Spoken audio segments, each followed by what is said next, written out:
एक ख्याल। तुमने कहा बात करो ताकि पहचाने जाओ, क्योंकि आदमी अपनी ज़बान के नीचे पोशीदा है। लेकिन मैं ऐसा नहीं कर सकता। नेहा रहने में रहमत है, आया होने में जहमत, आया होने के माल से वाकिफ जो हूँ। तुमने तो कहा था कोई अपने जहल पर इल्म का मसनूई पर्दा डाले हुए है, कोई अपनी बेदानिशी के ऊपर दानिशमंदी का फर्जी मीनार खड़ा किए हुए होता है, कोई सिर्फ पीछे की सफ में बैठने के काबिल होता है मगर हालात से फ़ायदा उठाकर आगे की गद्दी पर काबिज हो जाता है, कोई हकीकतन मुखर्रिब अखलाक होता है मगर खूबसूरत अल्फाज बोलकर अपने लिए बीमार कौम का खताब हासिल कर लेता है। तो फिर बात क्यों करूं? माफ़ करना ए माहिर नफ्सियात, ये दौर नफ्सियात का नहीं, माबाद नफ्सियात का है। पूरी धरती मंडी बन चुकी है, फ़ायदे की शरीयत भौंक रही है, हिनहिना रही है, दहाड़ रही है और अशरफियत दहाड़े मार रही है। लोग शराफत की तिजारत से अमारत और इमारत खड़ी कर रहे हैं। जैसी मंडी वैसी बोली, जैसी मंडी वैसी बोली।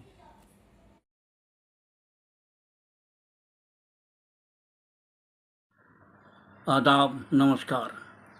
एसएम राशिद की अदबी दुनिया में हम पेश करने जा रहे हैं एक अफसाना। इस अफसाने का उन्वान है वो, जिसे मैंने अख़ज़ किया है किताब आबाद खराबे से। आबाद खराबे का ये दूसरा अफसाना है। तो पेश खिदमत है वो, और अफसाना निगार हैं अनीसुन नबी। ये किताब 29 जून को वेस्ट बंगाल उर्दू एकेडमी के ऑडिटोरियम में इसकी रूनुमाई होगी, और मैं उम्मीद करता हूँ कि आप सब इसकी रूनुमाई में शामिल होंगे। उसी दिन आप लोगों के हाथों में ये किताब होगी। तो पेश खिदमत है उस किताब से ये दूसरा अफसाना, वो कि ये पहले किस्त है।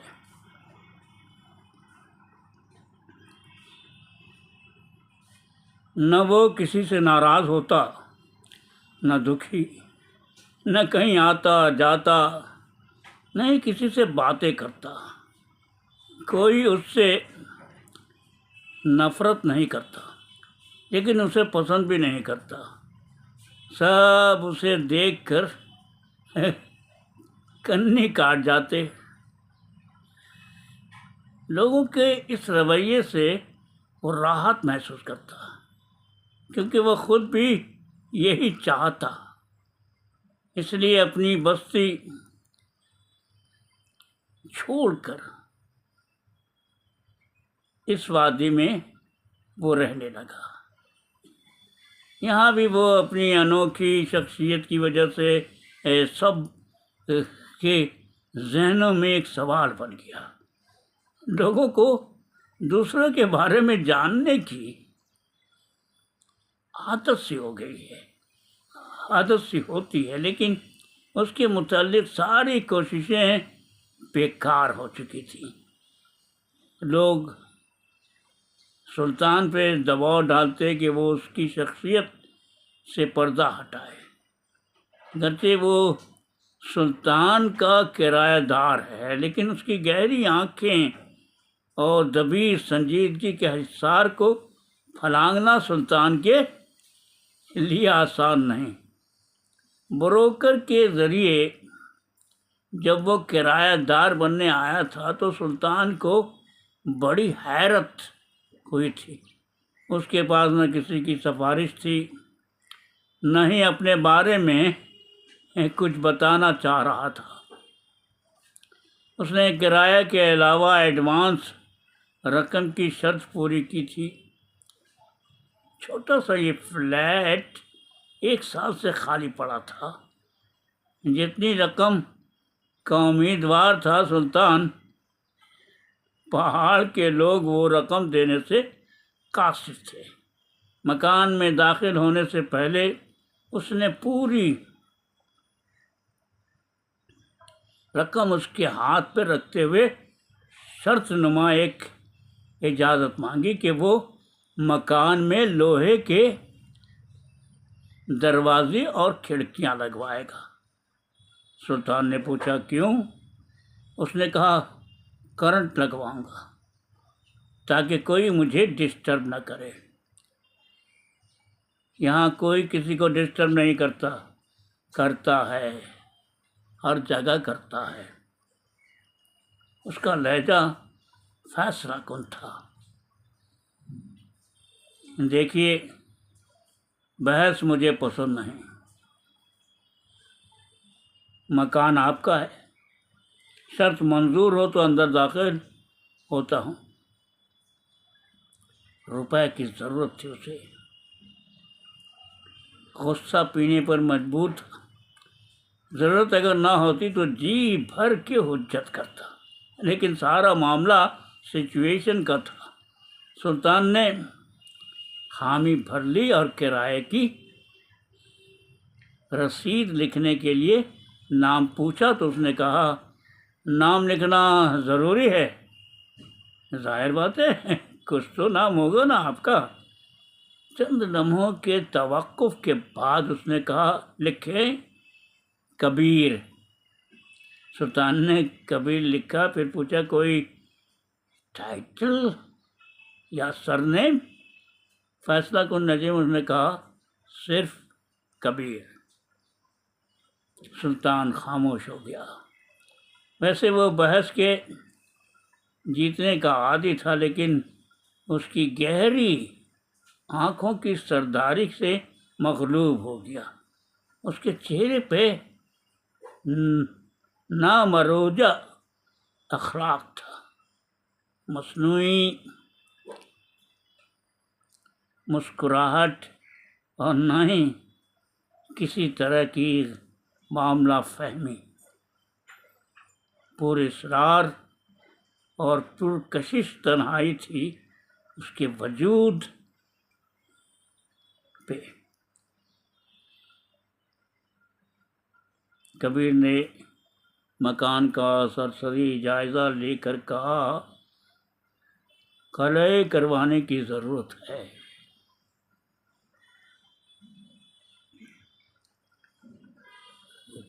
राजमिस्त्री कल आ जाएगा। सुल्तान ने कहा घर आपको पसंद आया? घर नहीं, मकान। जी हाँ, पसंद आया।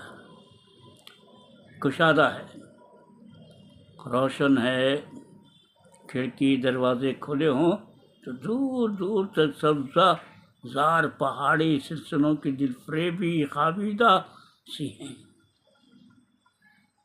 हकीकत पर ख्वाब का सहर मुतासर करता है।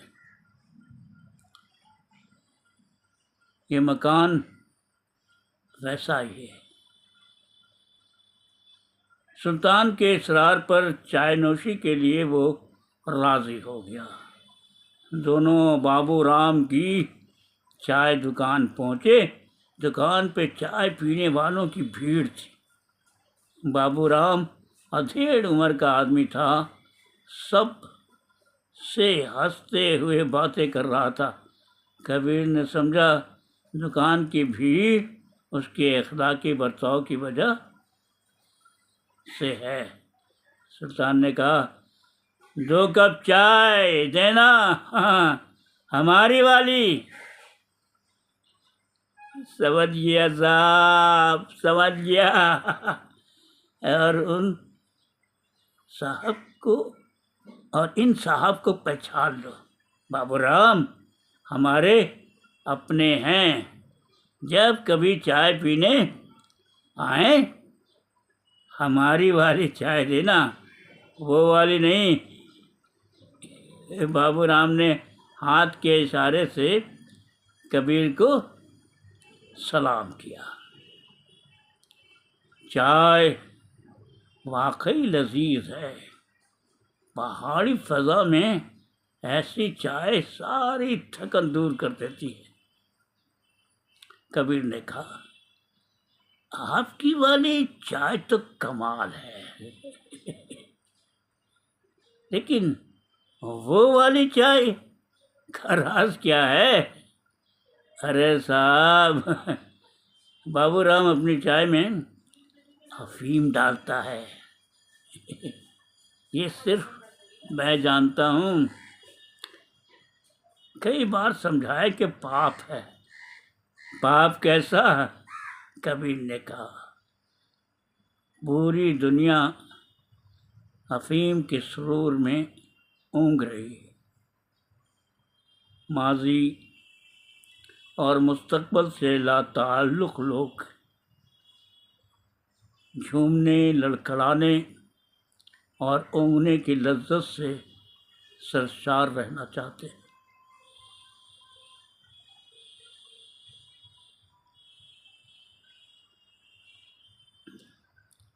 सरशार रहना चाहते हैं। बड़े बड़े बाबू राम अफीम की सबील बांट कर चांद पर ज़मीनें खरीद रहे हैं। अफीम की गोली चाय वाले से बेहतर कौन दे सकता है? ये बेचारा तो 54-58 का मामूली सौदागर है। इसे रोकना पाप है। जो हो रहा है, जो होने वाला है, वो होता रहा, वो होता रहा है। जो होने वाला है वो होता रहा है, होता रहेगा। होने दीजिए। सुल्तान खामोश हो गया, बल्कि होना पड़ा, क्योंकि उसे खैराहेदार रखना था। उसकी अनोखी फितरत को झेलना था, क्योंकि वो पुरस्कार है लेकिन भला लगता है। अब तक की सुल्तान की ज़िंदगी में ऐसा आदमी तजुर्बे में पहली बार आया है।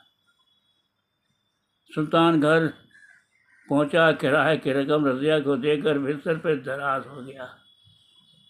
रज़िया ने कहा, ये तो उतनी ही रकम लगती है जितनी का इंतज़ार हम साल भर से कर रहे थे। ये किराएदार आया कहाँ से?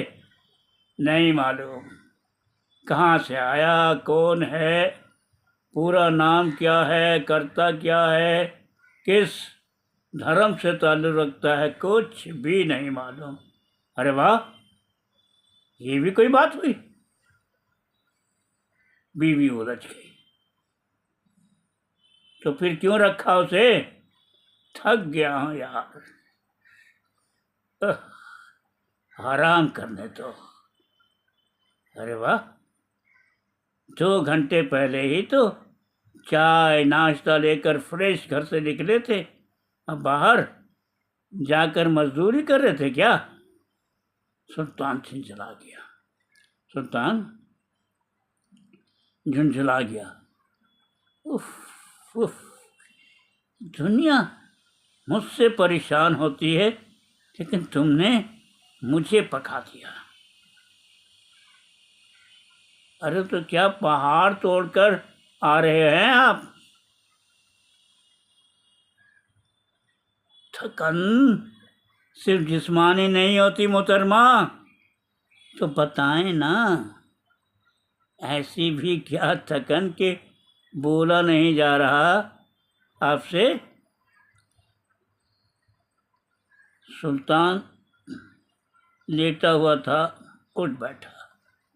अरे ये जो नया किराएदार है ना, तुम्हारे भाई से भी ज़्यादा अजूबा है। फिर आप मेरे ख़ानदान पे आ गए। मेरे भाई ने क्या बिगाड़ा है आपका?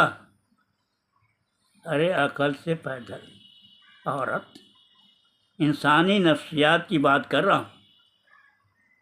तुम्हारा राइटर भाई जितना गंभीर और पेचीदा है ना, उससे 10 गुना ज़्यादा है ये किरायतदार।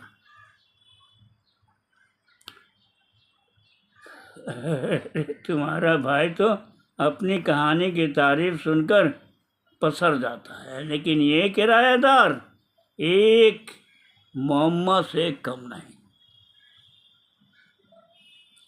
वाह भाई वाह। रज़िया ने कहा, तो फिर उसे किराएदार बनाया ही क्यों? छुट्टी कर दें, अभी भी वक्त है। वक्त ही तो नहीं है। क्यों? ज़रूरत। सुल्तान ने रज़िया से कहा। उस आदमी से मिलने के बाद एहसास हुआ कि हुकूमत सिर्फ ज़रूरत की हुआ करती है। ज़रूरत ही हम सब पर हुक्मरानी करती है। ये सब जो बातें हैं ना, बड़ी बड़ी किताबी बातें, अपनी शर्तों पे जीने वाला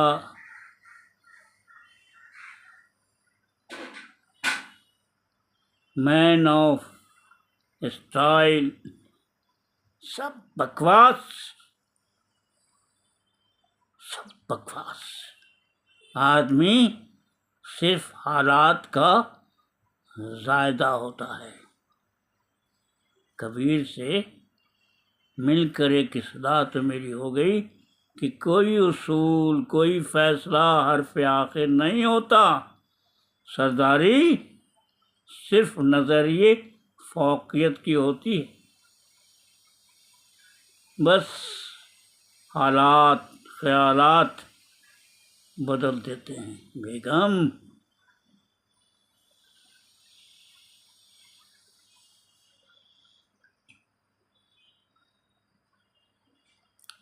अब ऐसे भी ख़राब हालात नहीं हमारे। यार, तुम भी एक पीस हो। मगज छोड़कर छिलके बटोरने लगती हो। ये क्यों नहीं सोचती कि राजू JNU में पढ़ रहा है, वो सिर्फ पढ़ाई का खर्च ही तो नहीं है। सिर्फ पढ़ाई का खर्च ही तो नहीं है ना। दिल्ली शहर है, लॉजिंग, फूडिंग के अलावा ऊपरी अखराजात का अजगर। आपके शहजादे फैशनेबल और खर्चीले भी तो है ना। अच्छा,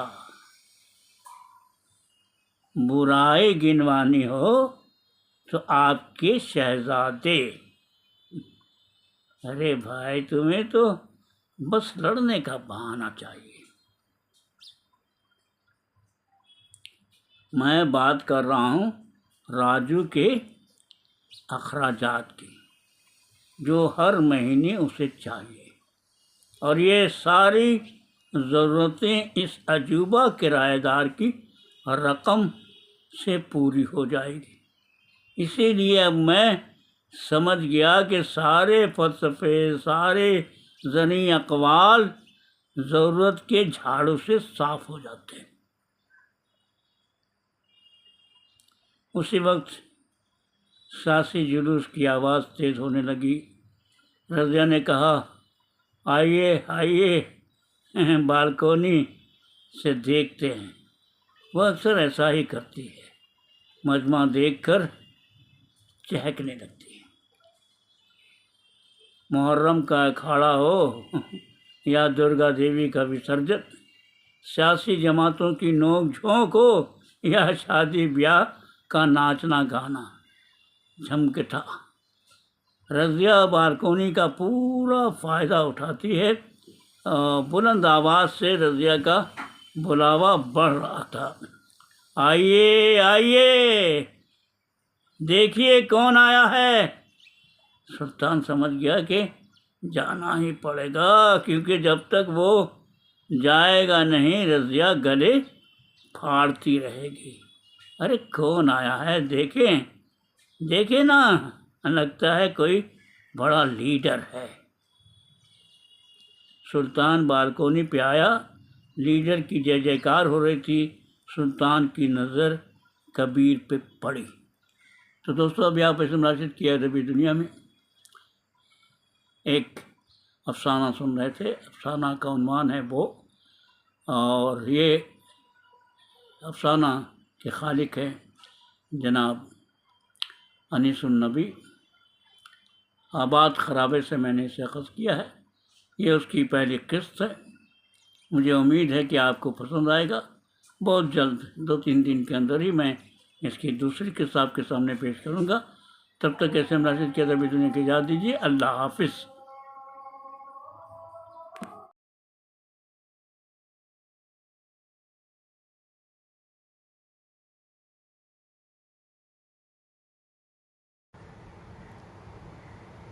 On behalf of Sitwat Nabi from Delhi, I present to you the architect of her imagination. My father, Mr. Anisun Nabi, or Abbu as I affectionately call him, stands as a profound source of inspiration in my life. His journey as a writer is akin to that of a traveler on an endless odyssey through time, weaving narratives that transcend the boundaries of generations. From my earliest childhood memories, I recall being captivated by the enchanting worlds he conjured while tucking me into bed. Even today, I find myself immersed in the magical realms he has crafted, yearning to remain lost in the rich tapestry of his imagination. The impact of his writings is remarkable. He possesses a remarkable ability to articulate complex, nuanced realities through the simplest of paradoxes. This gift not only gives voice to one's innermost thoughts, but also exemplifies the true beauty of the naturalist he embodies. His words resonate deeply, reflecting the intricacies of life with clarity and grace. The creative legacy of an artist is indeed eternal, and my father's contributions to Urdu literature stand as a testament to this enduring power. His stories have touched countless hearts and minds, leaving an indelible mark on the literary landscape.